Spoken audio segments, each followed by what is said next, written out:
Welcome to Sandhya glow kitchen. Sri Rama Navami special భక్షాలు ఆరు బొబ్బట్లు మేము శ్రీరామనవమి రోజు తయారు చేసుకుంటాం. దాన్ని చూపిస్తున్నాను ఎలా తయారు చేయాలని. పావు కేజీ శనగపప్పును తీసుకొని దాన్ని 2 సార్లు శుభ్రంగా కడిగి దాని నిండా నీళ్లు పోసి నానపెట్టుకోవాలి. ఈ పిండి నానబోపు మనము ఒక 300 గ్రామ్స్ బెల్లం తీసుకొని దాన్ని చిన్న చిన్న ముక్కలుగా కట్ చేసుకోవాలి. మామూలుగా అయితే పావు కేజీ శనగపప్పుకి పావు కేజీ బెల్లం యూస్ చేస్తారు, కానీ ఇక్కడ మాకు కొంచెం స్వీట్నెస్ తక్కువ తింటాం కాబట్టి ఒక 250 గ్రామ్స్ బెల్లం కన్నా తక్కువ 200 గ్రామ్స్ బెల్లం మాత్రమే తీసుకుంటాం. 200 గ్రామ్స్ బెల్లాన్ని చిన్న చిన్న ముక్కలుగా తరిగి పక్కన పెట్టుకోవాలి. తర్వాత ఒక గిన్నెలోకి ఒక 250 గ్రామ్స్ పిండి తీసుకొని, పావు కేజీ పిండి అయితే సరిపోతుంది, తీసుకొని కొద్దిగా నీళ్ళని పోసుకొని పిండిని గట్టిగా ఉండలాగా చేసుకోవాలి. కొంచెం మొత్తం తడిపిన తర్వాత కొంచెం నూనె వేసి గట్టిగా తడుపుకొని దాన్ని గట్టిగా ఇలా వేలు పెట్టి ప్రెస్ చేసి గట్టిగా ఉండాలి. అలా తడుపుకొని దాని నిండా నీళ్ళు పోసుకొని నానపెట్టుకోవాలి. అలా నానపెట్టుకుంటే తర్వాత చేసేటప్పుడు మంచి స్మూత్గా వస్తాయి.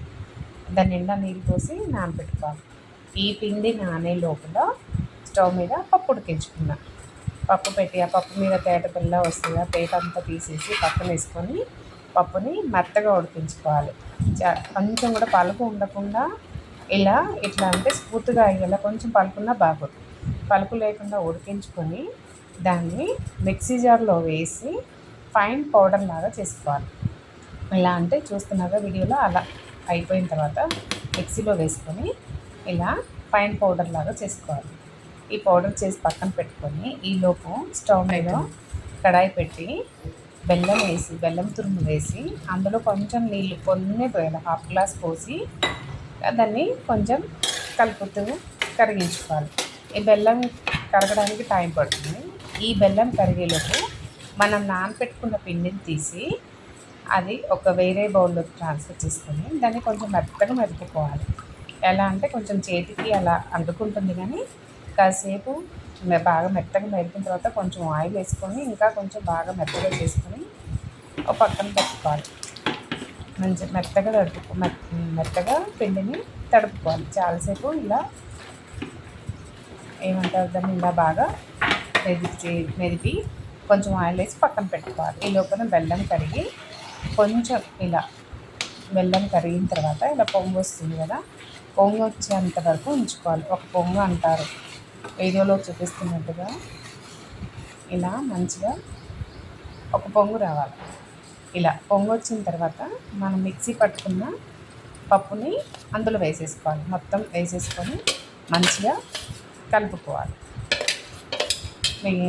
అందులో ఉన్న పిండికి ఆ బెల్లం కొన్ని వాటర్ పోసినా సరిపోతుంది.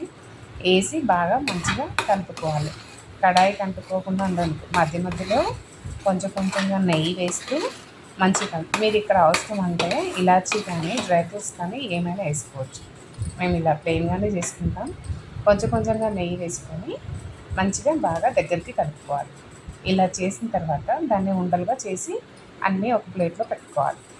తర్వాత మనం పక్కన పెట్టుకున్న పిండిని తీసుకొని కొంచెంగా తీసుకొని దాన్ని 2 చేతులతో ఇలా గుంటలాగా చేసేసి ఇలా ఒత్తేసి అందులో ఆ పూర్ణం ఉండలు పెట్టేసి దాన్ని కింది నుంచి వీడియోలో చూపిస్తున్నట్టుగా ఇక్కడ ఒక పూర్ణం ఉండి పెట్టుకోవాలి. ఇలా ఫోల్డ్ చేసి కింది నుంచి పైకి తీసుకుని రావాలి. 2 చేతులతోనే ఇలా పైకి 2 వేళ్ళతో అంటే ఎక్స్ట్రా ఉన్న పిండి పైకి వచ్చేస్తుంది, ఈక్వల్గా వచ్చేస్తుంది. దాన్ని ఇలానే ఆ మీద ఉన్న పిండిని తీసేసి పెట్టేసుకోవాలి.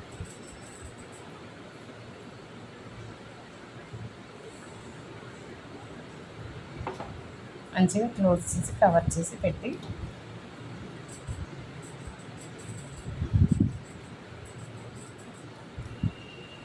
దాన్ని ఇలా పెట్టేసేయాలి.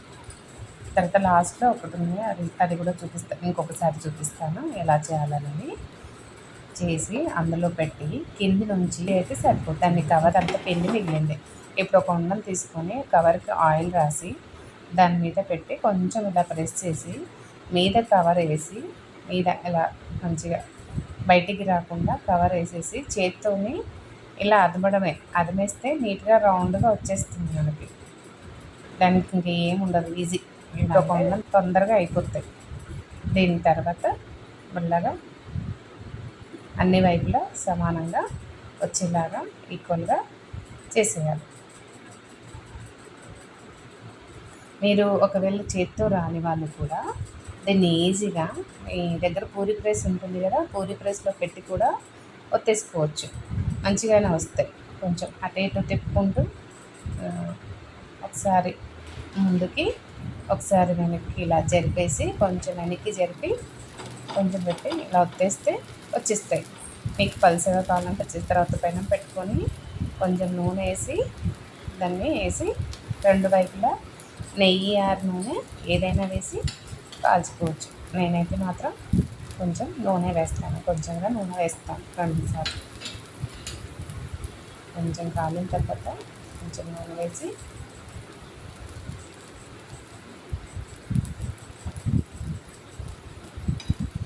కాలిన తర్వాత మళ్ళీ ఒకసారి తిప్పేయాలి.